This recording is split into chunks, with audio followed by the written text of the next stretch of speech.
Olá, boa tarde, Letícia. Boa tarde, já é boa tarde, já é bom dia ainda. Você já comeu? Oi, mais ou menos. Então já é mais ou menos boa tarde, né?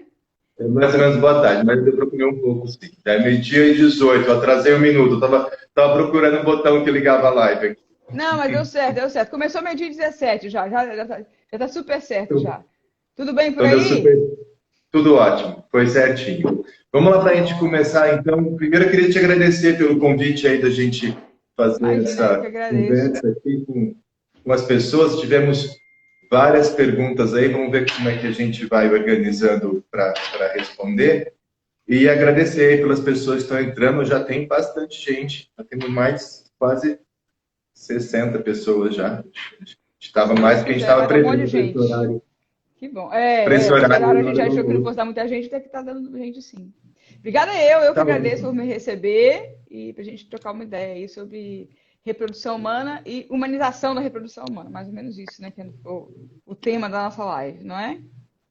E aí, Ótimo. como é que a gente vai fazer? Você vai fazer. Eu pensei Eu em te vou... entrevistar, mas aí você que manda, você é o chefe. Ótimo, então vamos começar do jeito que você quiser, porque você tem muito mais experiência que eu.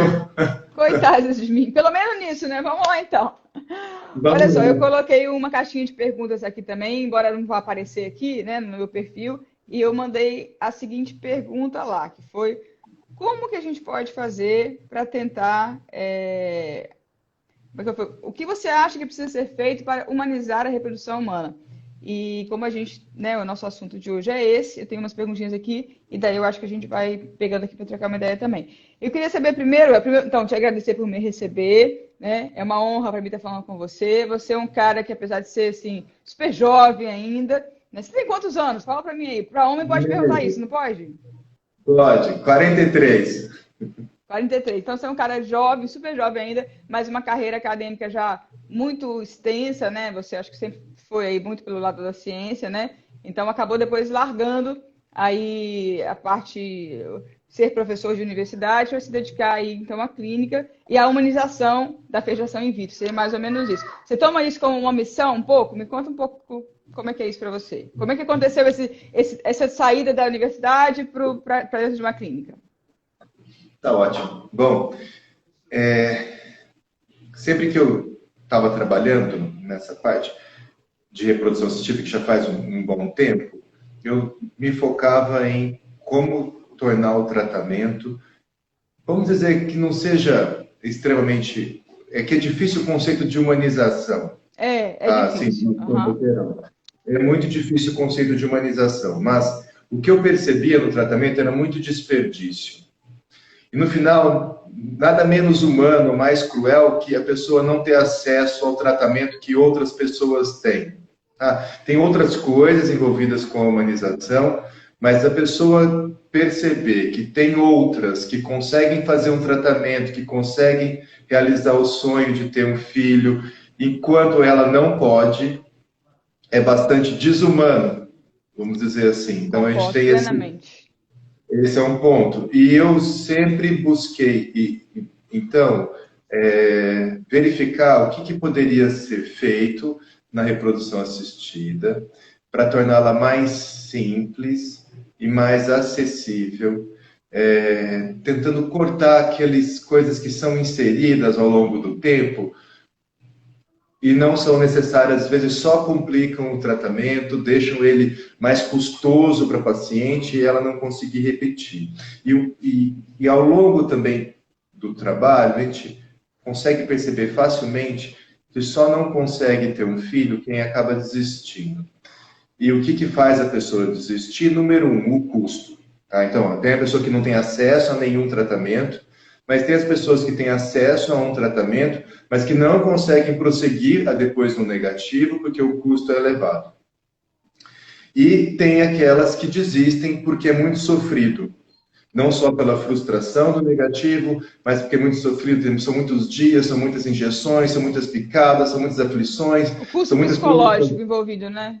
custo psicológico e de tempo. Então, tem o custo de tempo psicológico, de demanda, de ficar colocando um monte de empecilho ao tratamento. Bom, e na universidade, a gente tem uma liberdade média de incorporar essas baixa só um pouquinho sua câmera, eu acho, porque aí tá faltando. Eu vou colocando ela aqui. Aí, acho que vai ficar... ótimo, perfeito, ficou melhor. Então, assim, aí, pronto. Então, a gente tinha uma liberdade média com essas inovações, porque tem... Lá na faculdade, na universidade, né? Na faculdade. Porque a indústria da reprodução assistida envolve muito dinheiro, tá? Infelizmente. E esse envolvimento de muito dinheiro acaba corrompendo todo mundo, seja diretamente, indiretamente, mas as pessoas começam a acreditar demais em tudo aquilo que é colocado, porque a indústria paga pessoas, influenciadores, para dar aula nos congressos, e aí as pessoas começam a acreditar que tudo aquilo é importante, que tem que fazer aquele monte de coisa mesmo, que senão não é reprodução assistida. E o que a gente percebeu ao longo, o que você está comentando, enxergando só agora? Em 2010, nos Estados Unidos, 30% dos ciclos de fertilização in vitro resultavam em um bebê. Então, os Estados Unidos é onde tem o tratamento mais caro do mundo. 2010, 30%. Caiu para 22% e hoje está em 24%, com o excesso de procedimentos que foram inseridos de 2010 para cá. Então, a gente tinha uma taxa de 15% a 20% em 90%, chegou a 30%, e aí depois começou a cair com esse excesso de intervenções. Então, as intervenções, além de encarecerem, elas ainda tornam menos efetivo o tratamento. Porém, quando você entra numa clínica dos Estados Unidos, você vê a taxa de sucesso, 80%, taxa de sucesso, 70%, que são números mentirosos ou distorcidos. Que aí você espera juntar 4 blastocistos euploides para fazer uma transferência numa pessoa, mas não conta aquele monte de ciclo que no final acaba não resultando em nenhum embrião. Uhum. Então, a gente vê nos Estados Unidos tratamento por $11 mil, dá esse resultado, 24% de nascimento vivo por ciclo. Então, no melhor do mundo, e se vende a ilusão da FIV 100% também. Isso é uma outra ilusão que se vende, que eu gostava sempre, que era meu foco também, tentar acabar. Isso não existe. Na Europa, 800 mil ciclos por ano, 160 mil bebês. Então, é 20%. Na Austrália, ainda pior. Na Austrália, dá 18%, 17% de nascimento vivo por ciclo de FIV. Então, sim, é muito provável que alguém vá repetir. Porque se nos 3 centros mais avançados do mundo, Estados Unidos, Europa e Austrália, a gente tem aí um bebê a cada 5 ciclos, em média, não dá para se esperar, ou pelo menos seria um pouco irreal a expectativa que a gente vê das tentantes, que vai dar certo na primeira, ou que se precisa investigar quando não dá certo, porque pelos números que a gente percebe, é normal não dar certo, porque uma probabilidade aí até relativamente baixa de sucesso. Se a gente engravidar naturalmente já é difícil demais, né? Sem problema nenhum, imagina quando a gente tem, né? Aos 20 anos, a fertilidade do máximo do ser humano é 25%, né? Então, uma mulher jovem de 20 anos tendo relação sexual todos os dias, só 1 em cada 4 vai engravidar por mês, levando aí uma taxa de sucesso no final do ano de 85%, 90%.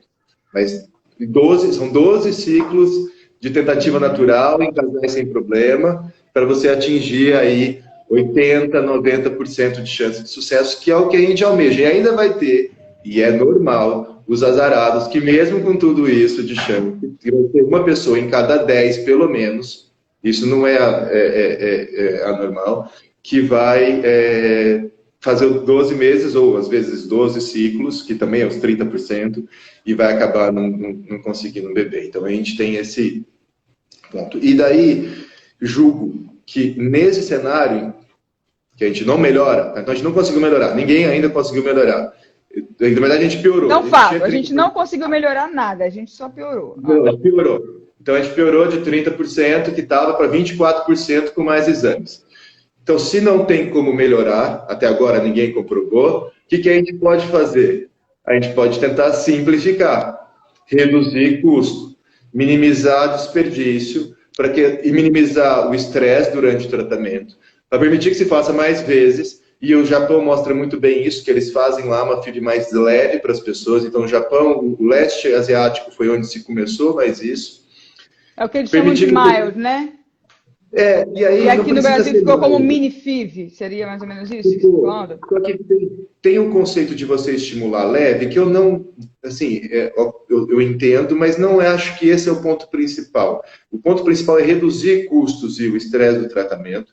Você pode fazer isso com estimulação leve, com Ah, tá. Então estimulação você está falando de pesada. realmente tirar coisas desnecessárias, enxugar, né? Enxugar. E eu acho mais eficiente com estimulação pesada, porque produz mais embriões por vez, do que com estimulação leve, para Entendi. quem tem. A pessoa que poderia captar 25 óvulos, se ela captar 3 óvulos, o Sim. potencial reprodutivo daquele ciclo foi bastante reduzido e isso acaba encarecendo o tratamento final. Porque ela podia, com uma captação que tem um custo, um deslocamento, um sofrimento, produzir 20 óvulos, se ela produz só 3, ela não tem o mesmo potencial de ter um filho do que se ela fizesse 25 óvulos. E na China, onde eles fazem uma estimulação pesada e congelam para todo mundo, eles veem que uma pessoa jovem que capta mais de 20 óvulos tem só 10% de chance de não conseguir um bebê. Então, aí com uma captação, com uma FIV, porque o resto são só transferências.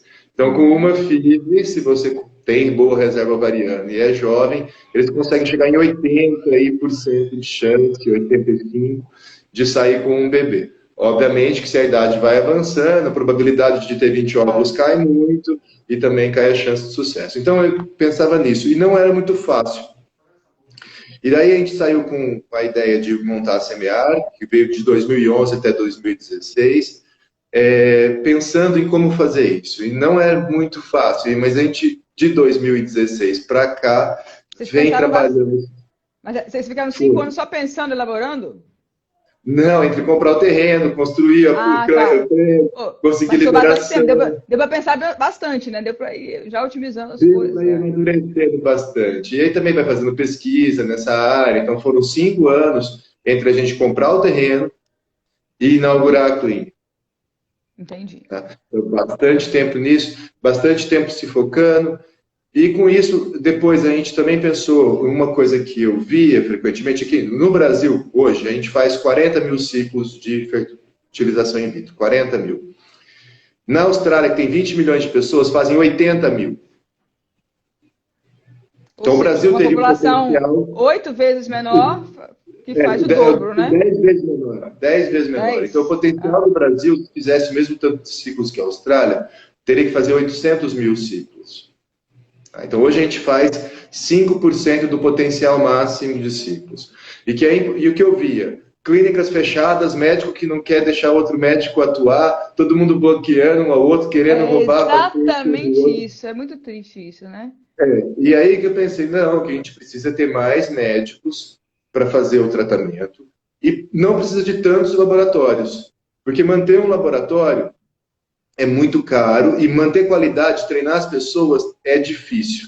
Então, pensei que é mais fácil você ter grandes laboratórios de boa qualidade e muitos médicos tratando os pacientes, porque cada paciente exige muito tempo para conseguir ser bem atendida, bem acolhida, esclarecer todas as dúvidas. Não é um tratamento curto de tempo. Então, demanda muito cada paciente que você tem. Então, é importante ter muitos médicos trabalhando com poucos laboratórios, porque ele trabalha laboratório bom, divida os custos fixos e consiga oferecer um tratamento por um custo mais baixo e um tratamento de extrema qualidade para mais pessoas. Então, era essa a ideia de tornar o tratamento humano ao longo do médico único tratando da paciente, com bastante tempo e podendo oferecer um resultado bom indo para um local em que tem médicos muito experientes em fazer captação e transferência, que são procedimentos técnicos. Quanto mais você faz, mais bem feito você faz, e chegar a um resultado de excelência com o menor custo possível.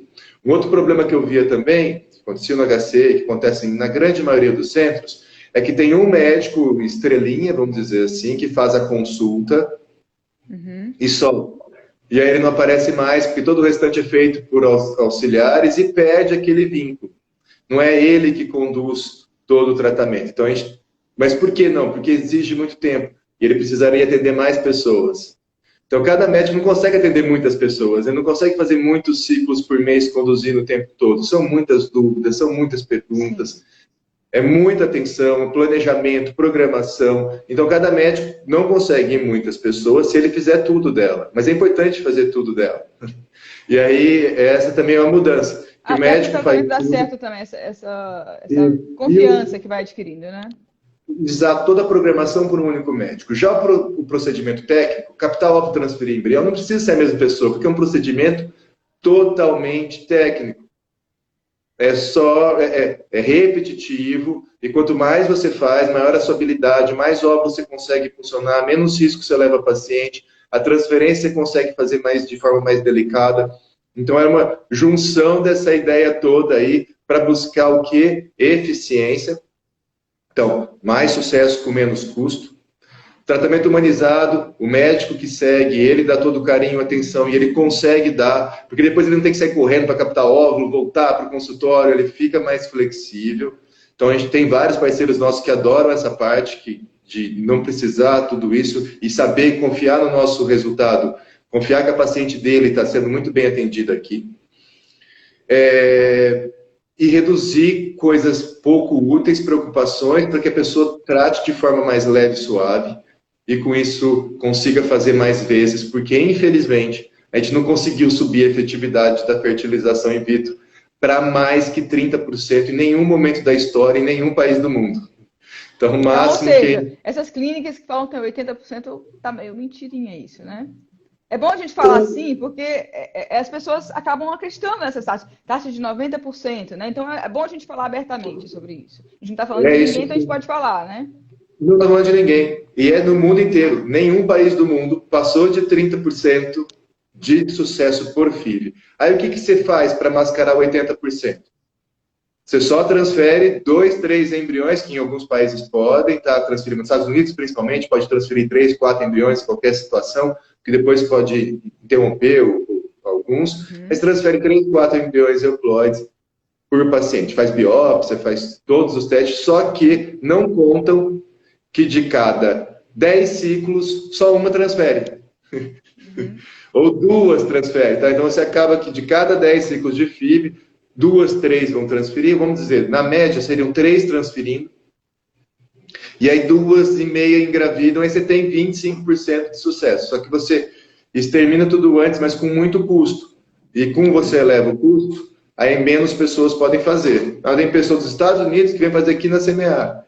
Porque lá é muito caro. $12.000 para fazer um tratamento é muito caro, é R$60.000. Aqui os tratamentos são muito, muito caros. Então foi essa, dei uma resumida na história aí, Letícia. Desculpa ter tomado muito tempo. Não, mas foi excelente. Não, foi excelente. Eu acho que essa parte é muito importante, né? Como é que aconteceu isso? Porque eu acho realmente que você é um cara muito diferente, você e a Carol aí à frente da CMA, com esse pensamento, porque não é um pensamento que a gente vê em nenhum outro lugar. Eu posso falar porque eu, como tive as portas das clínicas batidas na minha porta, e eu tive que arranjar um outro jeito de fazer as coisas, eu sempre tive clínicas parceiras. E eu tive excelentes clínicas parceiras, maravilhosas, mas eu percebia já, eu não sou uma boa gestora de clínica, nada disso, mas eu percebi que aquelas pessoas também não eram, porque tinham muitos recursos, realmente assim, sobrando, sem necessidade. Você vê que realmente está sendo gastado mais dinheiro do que precisaria, né? E a gente sabe que isso acaba sendo, alguém tem que pagar esse preço, né? E alguém vai ser, obviamente, o cliente, o paciente, né? E quando a gente encontra com vocês e que vocês estão tentando fazer um negócio totalmente novo, é quase como se fosse, tem um conceito aí de empresa novo, que é o Lean, né? A empresa Lean, né? Enxuta, né? E quando você vê uma clínica de reprodução humana fazendo isso, tentando melhorar os processos, fazer a coisa mais enxuta possível, claro, todo mundo está interessado em ganhar dinheiro, toda empresa tem que ganhar dinheiro, senão não sobrevive, né? Mas também com uma motivação extra, né? Também com uma missão de levar a reprodução mais para frente, de levar a reprodução para mais pessoas, a gente acaba olhando e se apaixonando pelo projeto de vocês, porque é, de fato, muito lindo, né?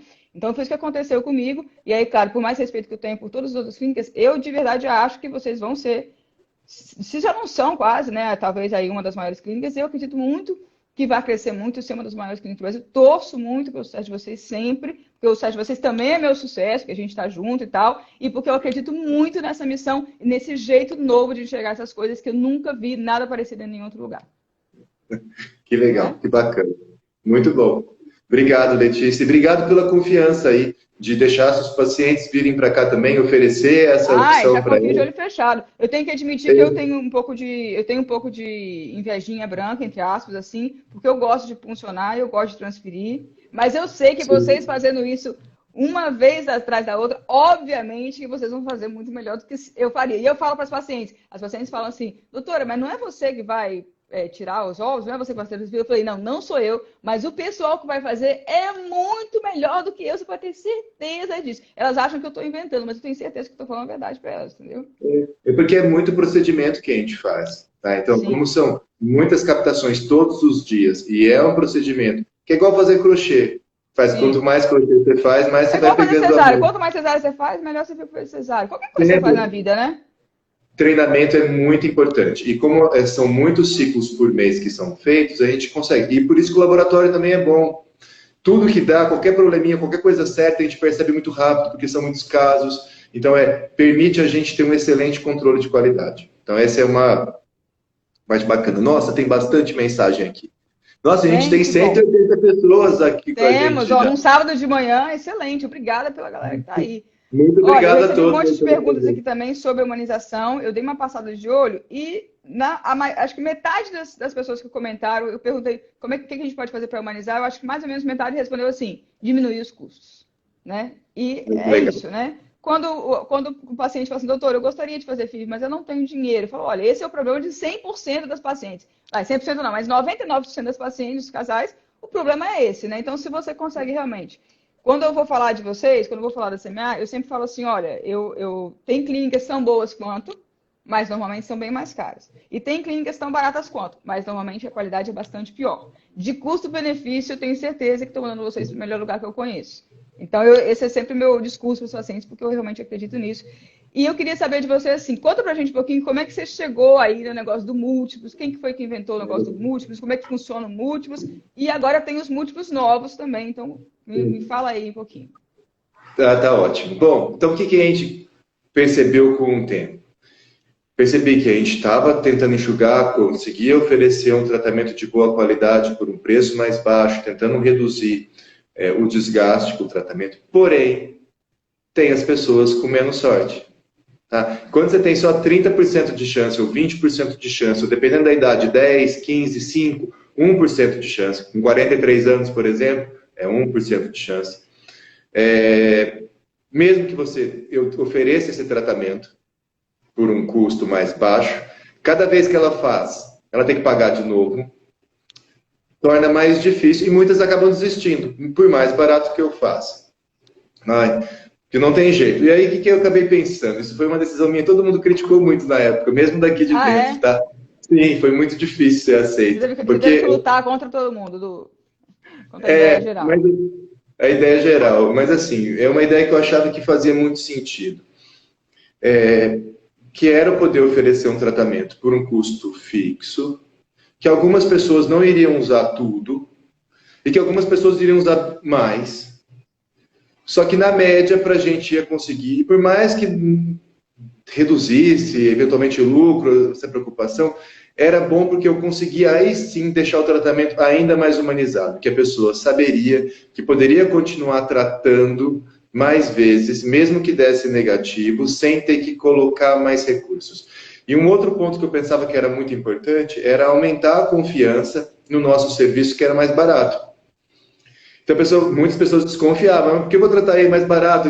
E outras clínicas sabotavam, falavam, não, porque lá é muito ruim, porque lá não funciona, porque isso, porque aquilo. Então, tinha todos esses pontos. Eu falei assim, não, a gente tem, você pode fazer todas essas vezes, e a gente vai ter o maior interesse do mundo que funcione. Porque, eventualmente, pacientes que vamos dizer, que dão lucro para a clínica, são aquelas que engravidam de primeira. Enquanto aquelas que precisam fazer mais e mais vezes, elas acabam dando prejuízo. E uma pela outra, acabam empatando. Eu falo que é igual rodízio para as pacientes, sabia? Você fala isso também ou não? Eu falo não, que é igual não falo, rodízio.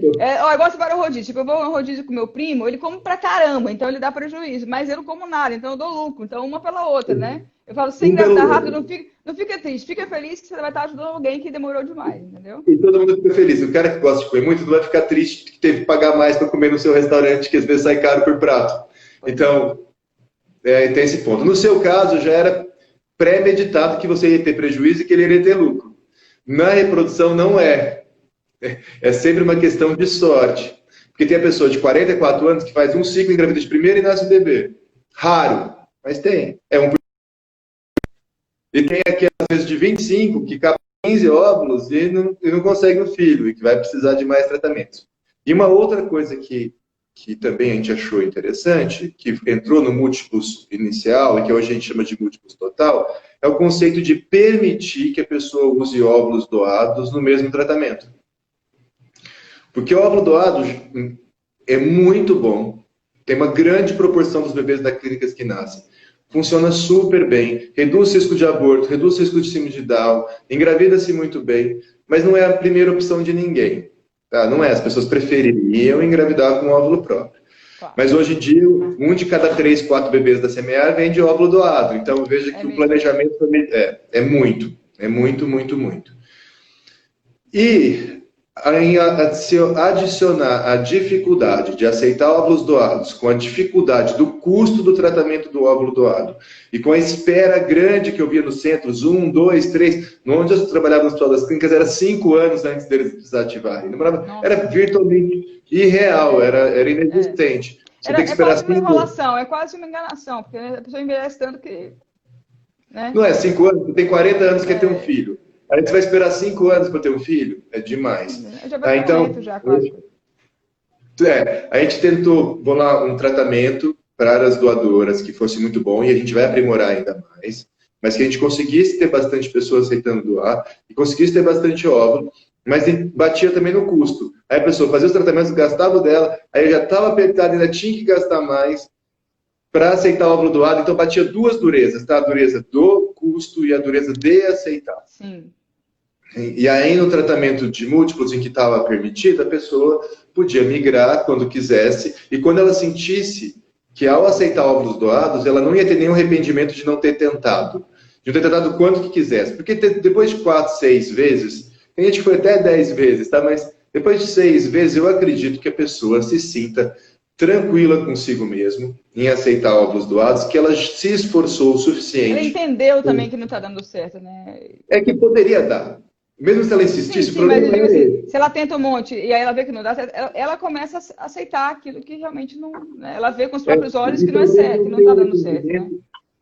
De não ter tentado, pelo menos, uma outra vez. E às vezes, quando o seu dinheiro é único e as pessoas cobram 30, 40 mil reais numa clínica para um tratamento, ela tem que decidir, eu vou fazer com óvulo próprio ou com óvulo doado? Eu tenho esse dinheiro só.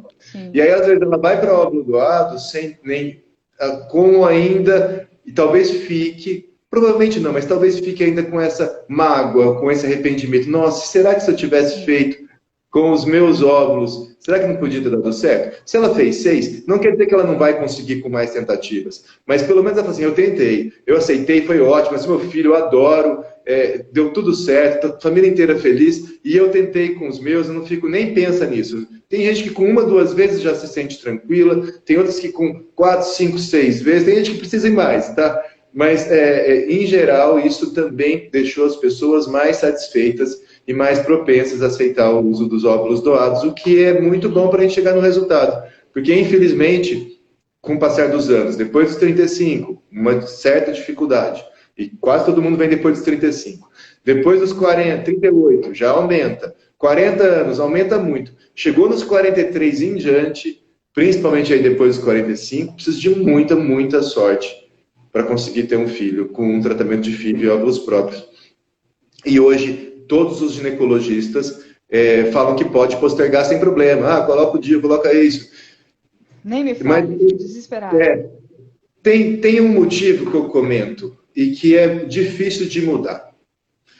Hoje em dia, eu falei, mais ou menos 1 a cada 3, 4 bebês da clínica é de óvulo doado. Então, a gente tem isso. Problema, ninguém compra. Ninguém... 90% fala que é óvulo próprio. O que acontece? E ela fala até para o ginecologista dela. Todo mundo que está do lado passa a acreditar que é fácil engravidar com óvulo próprio quando faz FIV. Sim. E aí perde o sentido você congelar óvulo com 25, 30 anos.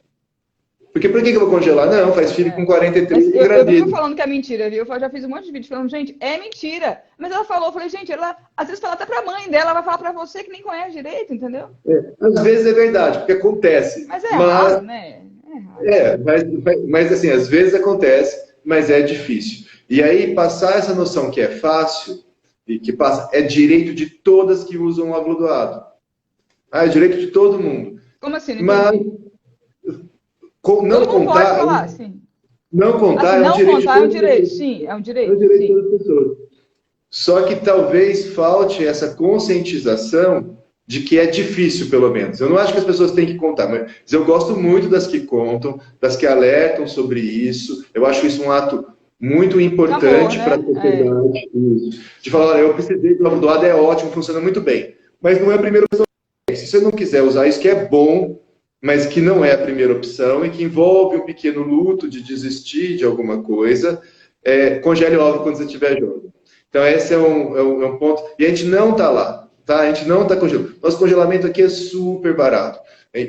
Tá? E ninguém vem congelar óvulo. No Custa muito movimento, menos. nossa, olha, eu falo que eu sou apaixonada, eu luto aí para as pessoas congelarem óvulo, mas é difícil demais eu convencer alguém de congelar óvulo. Nossa Senhora. Fora que as pacientes não obedecem, né? Porque tentando você fala assim, faz isso, ela faz. A pessoa que está congelando óvulo, você manda fazer, ela não tá nem aí para você. Não é prioridade, né? Então é difícil, né? O congelamento de óvulos ainda é mais importante o tratamento ser simples. Sim, É verdade. mais Quantos importante. por cento da clínica, dos estímulos, quantos por cento são de congelamento? Por cento mesmo. É os porcento baixos, assim, tipo Quanto? 2%. 2%. Congelamento de óvulo é raro. 2, 5, não chega a 5%. Então, assim, é um volume muito pequeno. Era para ser maior que o volume de fertilização in vitro, porque era para ser para 100%. Vai ser, em nome de Jesus, vai ser. Eu acho que sim, Vai sim. que as pessoas depois elas possam utilizar os próprios óvulos, que às vezes ela vai querer ter um filho com 50, tá? Vai querer, e às vezes ela tem congelado, ótimo, ela vai conseguir ter uma gestação, ok, a gestação é arriscada, não é bom postergar muito, mas essas coisas que a gente não decide, as coisas que acontecem, você se apaixona, você quer ter um filho com 50 anos, Sim. você sabe do risco, você quer ter um bebê, e aí se você tem o seu óvulo congelado de 20 anos, ótimo, se você não tem, ótimo também, dá para usar o óvulo doado, funciona super bem, mas é a segunda opção, tá? Uhum. A primeira opção é utilizar o óvulo próprio. Até porque você precisa contar com alguém. Se algum dia não puder ter óvulo doado, seria um problema. E se você tiver óvulo congelado, nunca vai ser.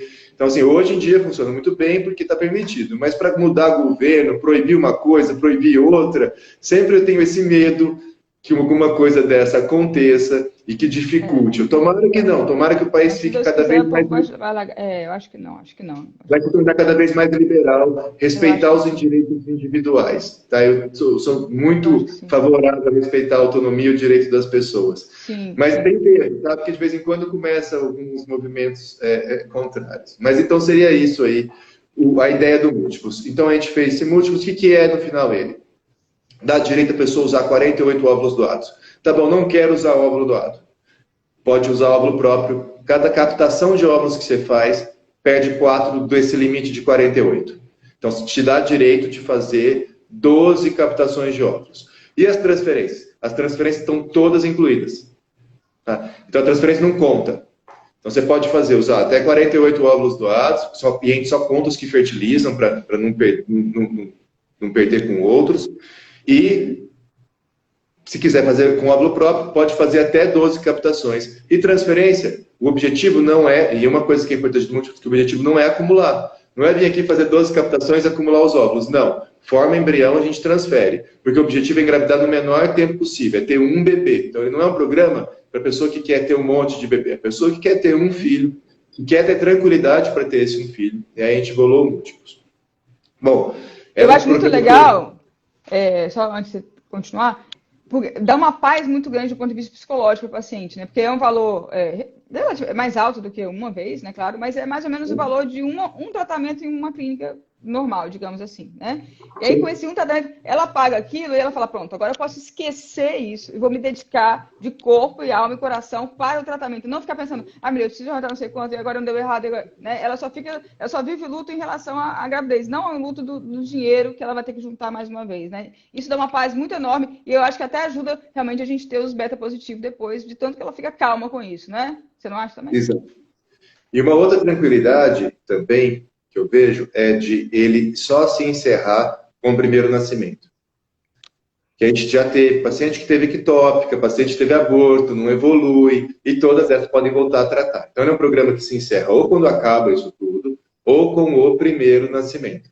E é muito mais grave que enfrentar a dor de um aborto, assim, é enfrentar a dor do aborto, mas a dor de não poder continuar tratando e não poder ter o filho. Então, imagina quando você junta esses dois pontos de perder um e não poder ter um outro. Se perder um já é difícil, mas se você ainda tem a expectativa de poder continuar tratando, de ter um filho, isso ajuda a tornar o luto menos pesado. Não é que vai ser leve, não, mas o luto vai ser menos pesado. Acho que fica um pouco mais leve, né? Que só, bom, não foi, vamos de novo, já tô ali, né? Não vou perder tempo, vou continuar. Já dá um pensamento para a pessoa, que é de ter o filho quanto antes, aquilo passa de ser o único ponto da vida dela e já passa a ser, não, preciso fazer rápido, não posso perder tempo, quero ter o filho logo. Eu acho que ajuda a motivar para um outro lado. Então, essa é uma coisa interessante aí do programa também. E foi expedido, assim, então, o tratamento múltiplos, ele tem um custo que tem pessoas que gastaram quase o dobro, ou pelo menos 50% mais, com um ciclo em outras clínicas e nem chegaram a ter embrião para transferir. Tá? Então, que veio do Rio, gastou 50% mais que o múltiplos para um tratamento e nem transferiu o embrião. Caramba! Sim. Mas pediram para ter algo mais acessível. Só que o que vocês conseguem fazer mais acessível que o múltiplos, que dê tranquilidade. Então a gente conseguiu fazer 2 programas, 30% mais baratos em média, que contemplasse já uma boa chance de ter um filho. Que seria, eu já vou direto para o óvulo doado, não quero ficar tentando um ou outro, já é meu programa. Tá bom, direito a 24 óvulos doados, dá 95% de chance de ter um filho. Então eu consigo oferecer uma chance grande aí. Ou, eu quero 6 captações, que para pessoa jovem com boa reserva, 6 captações também dá 90 e tantos por cento de chance de ter um filho. Tá? A pessoa com menos de 38 anos, com boa reserva, já dá lá em cima. E para aquela que não está tão bom assim, dá mais do que uma vez só. Então, de 6 vezes, dá muito mais do que apenas uma vez. Então, e já inclui a mesma coisa. Conta-se captação, conta-se óvulo fertilizado, não conta transferência. E o tratamento encerra só no nascimento do bebê. O que ajuda também a pessoa, porque o que eu vejo também no mercado de jogar muito dinheiro no lixo é com intervenção com aborto de repetição. Não só jogar dinheiro no lixo, como se arriscar com intervenções que não são tranquilas, que pode ter efeitos colaterais, que eu já vi pessoa quase morrer por medicação endovenosa para coisa de aborto, e que não tem a menor comprovação de benefício, e as pessoas gastam de 30 a 50 mil reais, injeção todo dia, para usar algo que só serve para a indústria, que só ganha dinheiro a indústria. Ela está só se arriscando, não reduz em nada o aborto, mas a indústria criou esse nicho, porque sabe que a pessoa que abortou é uma pessoa fragilizada e que ela é difícil aceitar, que a gente não sabe nada que reduz aborto. Tem muito pouca coisa que pode trazer algum benefício, são poucas as situações que realmente impactam. E, na verdade, a gente tem uma coisa que é poucas situações que ajudam o aborto, é um útero que tem um problema muito grande, que aí poderia ser. A pessoa que tem mais de 40 anos, que aí teria talvez benefício em usar óvulo doado, reduz muito, tá, o aborto, quando a pessoa tem mais de 40 anos. Eventualmente a biópsia do embrião, mas aí depende, tem que ter boa reserva, é difícil a biópsia do embrião reduzir aborto de fato, mas existem algumas situações quando o risco de aneuploidia é alto e quando a reserva ovariana é boa, pode ser que a biópsia ajude aí a pessoa a reduzir o aborto, pelo menos, então é uma outra intervenção. E meio que só que a gente tem, meio que só que é efetivo de fato é isso. Isso não custa, a biópsia custa um pouco caro, mas é o que se vende, e é assim, eu sou preocupado com o seu aborto, eu quero te proteger, tudo balela, tudo para ganhar. A gente conhece uma galera aí, e fazer as pessoas não ter, no meu ponto de vista, a cordialidade ou a gentileza ou a humanidade de reconhecer que a gente não sabe e não fazer a pessoa gastar dinheiro com aquilo que não vale a pena. Às vezes, esses 30 mil, 20 mil, 15 mil é o dinheiro que ela poderia tratar de novo, fazer um outro filho. E o risco de abortar continua sendo o mesmo. E ela gasta com coisas inúteis, se arrisca. Então, é um ponto, porque o dinheiro é limitante para ter um filho, infelizmente. Poderia não ser, mas é. Se você investir o seu recurso mal reinvestido, a chance de você ficar sem um filho depois de um tempo é muito mais alta do que se você investir com aquilo que é importante, ter a atenção necessária, sofrer o mínimo com aquilo que não dá. Tem até o detalhe, né, que pede uma oração, vamos dizer, dos alcoólatras anônimos, mas me dê força para mudar aquilo que eu posso. Isso é muito importante. Serenidade, e isso não é fácil, serenidade para aceitar aquilo que eu não posso mudar. E o terceiro, que é sabedoria para distinguir entre as duas. Esse é o mais importante, esse é o mais difícil. É o mais difícil. E eu acho que a gente, por estar estudando, tem que ajudar as pessoas a perceber, a ajudar a distinguir aquilo que ela pode ter força, investir dinheiro, recurso, tempo para ajudar. Falou, olha, infelizmente o resto não. Aceite, tenha serenidade. É difícil, não é fácil, mas aceite. A gente não tem nada que pode ser feito para melhorar. A única coisa é aceitar. Não é fácil, é dificílimo. Tá? É difícil. O parceiro você tira um pouco doutor... a esperança da pessoa, né? Ela coloca toda a esperança em uma medicação e fala, olha, essa medicação não ajuda. E ela fala, não, como assim? Você está tirando a minha esperança, é difícil. Difícil, mas eu acho que é importante a gente usar o nosso conhecimento, usar o nosso estudo para ajudar as pessoas a distinguirem isso. Então, sabedoria é importante. A sabedoria vem de estudo, vem de experimentação.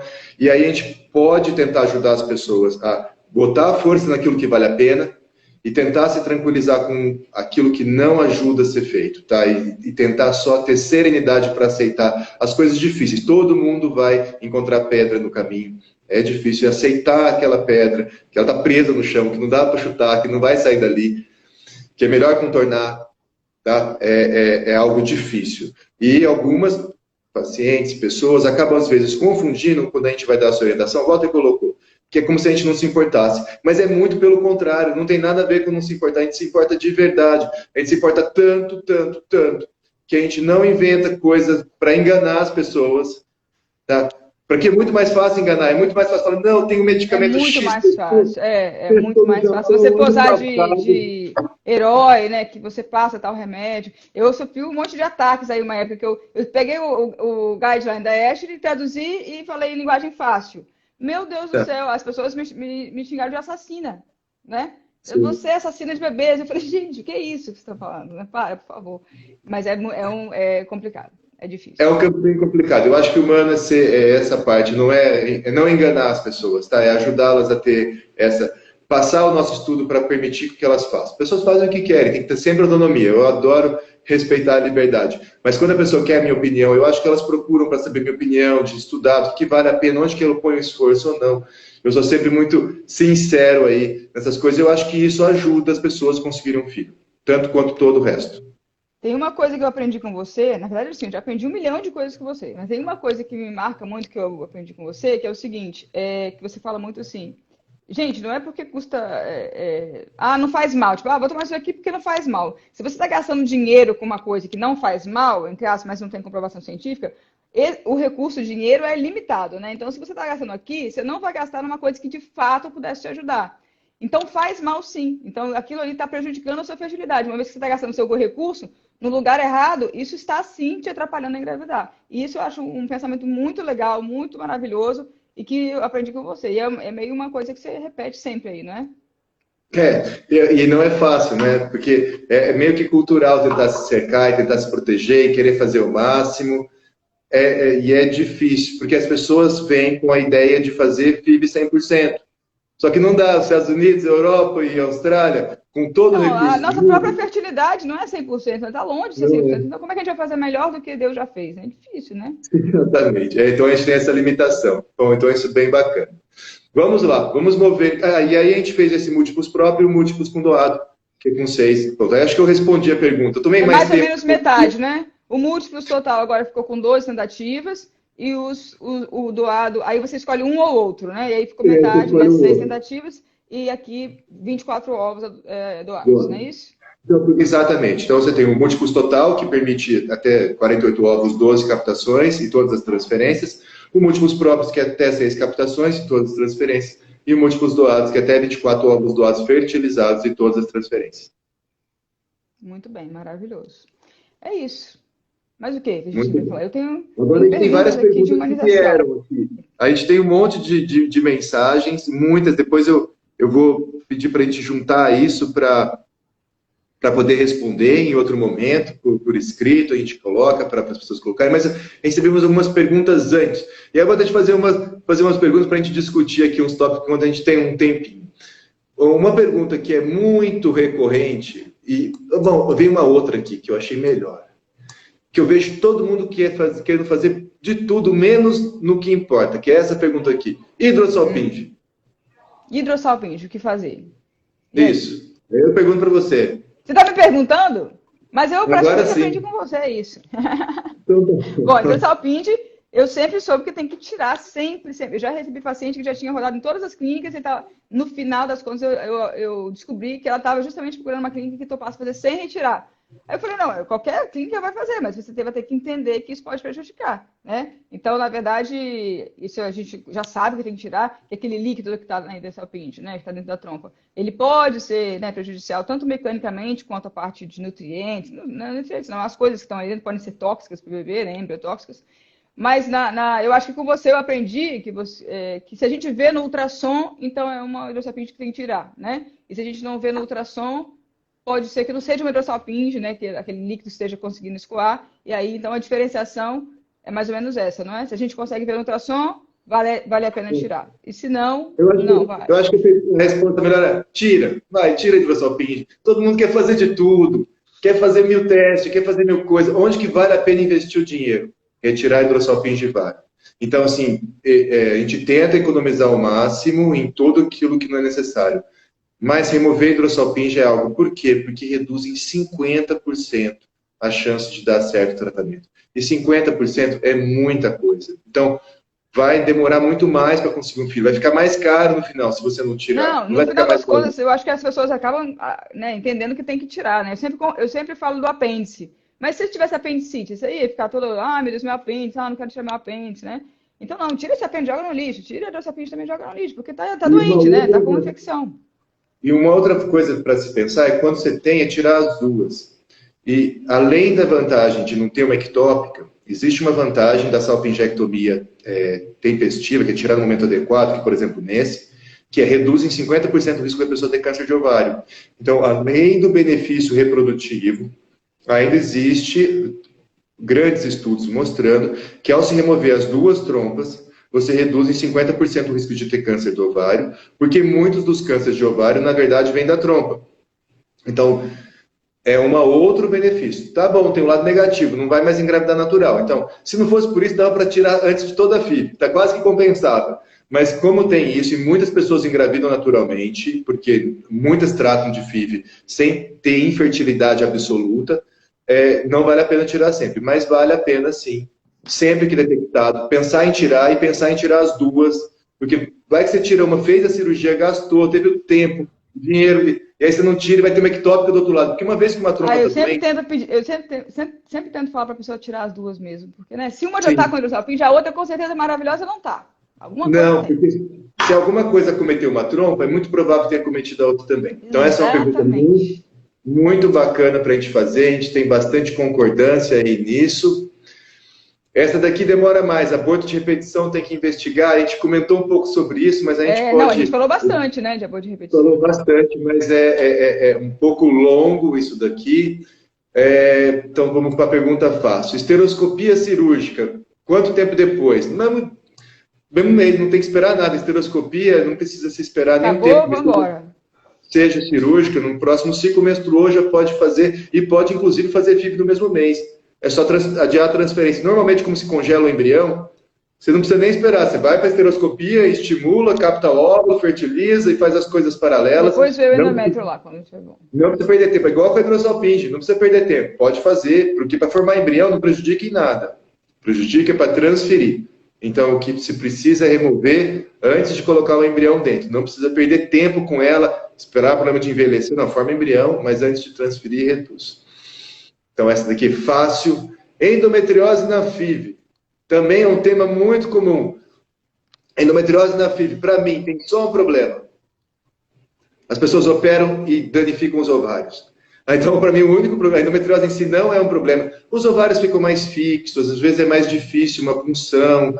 Tem um risco teórico de um pouco mais de infecção numa captação de óvulos se tiver endometrioma, mas a gente nunca teve qualquer infecção. Na prática, você não vê muito isso. Nunca tive infecção por endometrioma, foi zero. Tá? Foi zero infecção por endometrioma. Talvez porque a gente não aborda o endometrioma. Quando a gente aborda, a gente tenta aspirar, a gente entra com antibiótico, então a gente tenta evitar, tá? Mas é uma complicação, mas a gente, primeiro, a gente tenta não encostar, a gente funciona todos sem tentar encostar. Quando a gente aborda, a gente esvazia ele até o final e a gente entra com antibiótico. Então esse é um problema. E a adenomiose, a adenomiose, eu fiz uma aulinha de adenomiose, e você é meio contra esperar qualquer coisa, né? Tipo assim, esperar. Tem gente, tem um grupo de gente aí que acha, não, vamos esperar, vamos deixar a endometriose acalmar, esfriar, e você não tem isso. Essa pergunta é muito bacana. Acabou de sair um belo estudo feito pelo IVRNA de Nova Jersey mostrando isso daí. Legal. Comparar adenomiose com quem não tem adenomiose. E você falar que quem tem adenomiose engravida menos é a mesma conclusão que falar que tomar café dá câncer de pulmão. Dá câncer de quê? De pulmão. E dá. Se você pegar... Vamos lá. Tomar café dá câncer de pulmão? Isso. Ó, você falar que adenomiose engravida menos é a mesma conclusão que falar que quem toma café tem mais câncer de pulmão. Agora eu vou tentar explicar. Sério. Então explica. Então vamos lá. Por que quem toma café tem mais câncer de pulmão no mundo todo? Tem. Se você comparar quem toma café com quem não tem mais câncer de pulmão. Porque quem toma café fuma mais. É mais uma associação perdida. O elo perdido. Entendi. Você não percebeu isso, mas tem uma associação no lado. É verdade. Então eu te falei, já assusta. Mas é verdade. Quem toma café tem mais câncer de pulmão. Só que você esquece. Se você depurar e checar pelo tabagismo, ele que toma café não faz. Mas se você pegar de uma forma geral, como são hábitos associados, o tabagismo e o consumo de café... Então é dessa forma que a adenomiose atrapalha? Ou seja, na verdade a adenomiose ela é uma endometriose. Então, na verdade, o que está atrapalhando é a endometriose? Seria isso? Não. Ou não é isso? A adenomiose associada com idade é pior. A prevalência de adenomiose aos 30 anos é 5%. A prevalência de adenomiose aos 40 e poucos anos é 50%, 70%. Quando eu comparo quem tem adenomiose e quem não tem, eu comparo mais velha com mais nova. Tá? E aí é um problema muito grande. Você não está comparando coisas comparáveis. É a mesma coisa do tomar café. Muito legal, muito bacana. E aí, o que se fez? Esse estudo do IVMRA de Nova Jersey colocou 800 pessoas para fazer tratamento e comparou somente transferir embrião euploide, um embrião euploide em cada grupo. Então, o embrião biopsiado normal em cada grupo. No grupo com adenomiose, no grupo sem adenomiose, sem nenhum tratamento. Zero de diferença e engravidou até mais quem tinha adenomiose. Sério? Sério. Tem esse estudo, está lá na PubMed, pré-print. Eu fui o editor do trabalho, eu que recebi o artigo e passei para os revisores. Então é um estudo muito interessante, muito grande, muito bem feito. Engravidou até mais quem tinha adenomiose do que quem não tinha. Adenomiose, esquece. A adenomiose é mais velha. Aí você vai perder tempo. Não tem nada para fazer, esquece isso. Esquece que você tem, na prática, esquece que você tem. Esquece dela. É só mais comum, é só uma coisa que é mais comum. E aí o único problema dela é que as pessoas mais velhas têm mais adenomiose. Mas... E você ficar perdendo 3 meses por cada transferência, você está só fazendo ela perder mais tempo, ela envelhecer mais, você só está prejudicando essa pessoa. Então, aí, você está prejudicando querendo ajudar. Maravilhoso, adorei. Agora já ficou bem mais fácil. E aí, endometriose, que eu vejo, as pessoas operam porque acham que vai engravidar mais quando faz endometriose. E operar acaba com a reserva ovariana. Todo mundo que não opera endometriose não traz problema algum. Quando opera, muitas, não são todas, mas muitas têm dano nos ovários. A gente não capta mais óvulo e aí perde mais. Então, de novo, é orientar as pessoas onde investir dinheiro. Investir dinheiro na cirurgia de endometriose somente se ela tiver dor. porque para dor pode ser efetivo. Investir dinheiro na cirurgia da endometriose para ter filho é desperdício de dinheiro e de tempo. E até, se houver dano no ovário, que acontece em 80% dos casos das pessoas que vão para a cirurgia, vai ficar mais caro ter filho por filho depois. Vai ficar mais caro, porque vai demorar mais de captações para conseguir chegar no filho, porque prejudica a reserva ovariana. Bom, diferença e transferência natural. Oi, vamos lá, que acho que está acabando o nosso tempo. Fala aí. Não, então, o que você... Pode fazer a sua pergunta, que eu vou vendo aqui não, primeiro. Na verdade não é pergunta, não. Eu ia falar assim, muita gente aqui nos comentários perguntou de valores. E aí vocês têm, né? Vocês estão aqui no perfil da CMA, falem com eles. Ou se quiserem ter o meu acompanhamento, vai ser uma honra também. Acho que a Carol está por aí também, ou escreve lá no Instagram pra gente, né? E queria deixar um tempo para você dar uma mensagem. Fala uma mensagem final pro povo aí, entendeu? De tudo que você falou muita coisa legal. Você tem essas ideias muito legais que a gente já falou no começo. Mas dá uma mensagem final pro povo aí.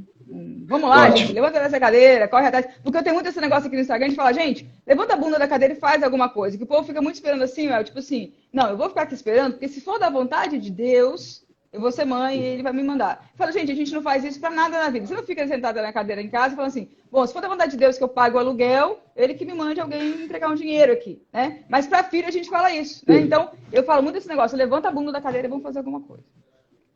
Tem a história, né, que a mulher estava em cima da casa, que estava alagando a casa, estava uma enchente que estava crescendo, e aí passou a lancha, e o cara falou, olha, vem aqui na lancha. Eu falei, não, eu vou esperar o Deus me ajudar.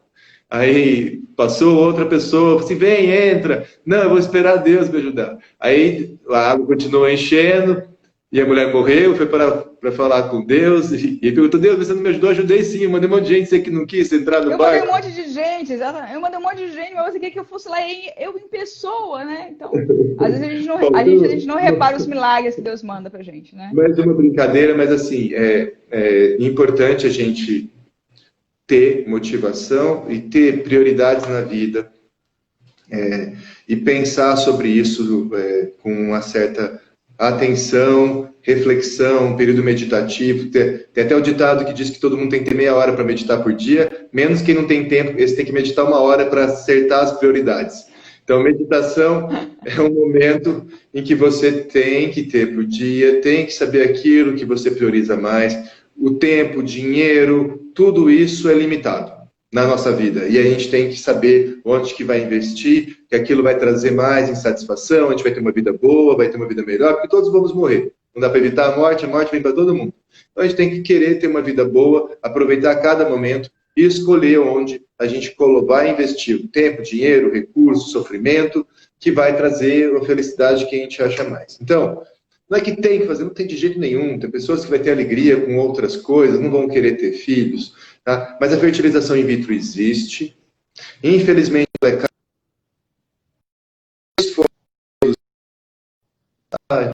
Deu uma falhada aqui? Para mim? Peraí. Não, voltou. Desculpa, não, só foi. A gente se esforça para resolver o problema, mas é um problema que existe. Um dia talvez seja coberto pelo convênio, vai ser muito melhor, vai ser muito mais tranquilo, tá? Mas sempre vai ter o tempo, a dedicação, o sofrimento, encarar o negativo, isso tudo é um problema. Feito isso, pense. E existe reprodução, a gente está aqui para tentar ajudar na medida do nosso conhecimento, do nosso esforço, para tornar o tratamento mais bacana para todo mundo. Tá? Tem muita felicidade de ter um monte de médicos trabalhando comigo e de ter um monte de pacientes felizes, vários comentários, pessoas muito felizes elogiando a CMA. Me dá um orgulho enorme disso, eu nem mereço essas coisas. Se até eu fico orgulhosa, quanto mais vocês aí, imagina. Nossa, muito, a gente fica muito feliz, tá? E a gente vai se esforçar cada vez mais para oferecer um tratamento melhor. Então, existe, é possível, é caro, mas é muito menos do que já foi, tá? E a gente vai se esforçar para tornar cada vez mais, vamos dizer assim, humanizado desse lado, de que as pessoas têm acesso, que as pessoas veem que elas gostam, que elas são tranquilas. E agora a sua palavra final, não vai me deixar, você tem 1 minuto. É isso. Gente, vamos embora, levantar a bunda dessa cadeira e correr atrás do nosso neném, é isso. Não tem muito papo, Pronto. não, é isso que a gente tem que fazer.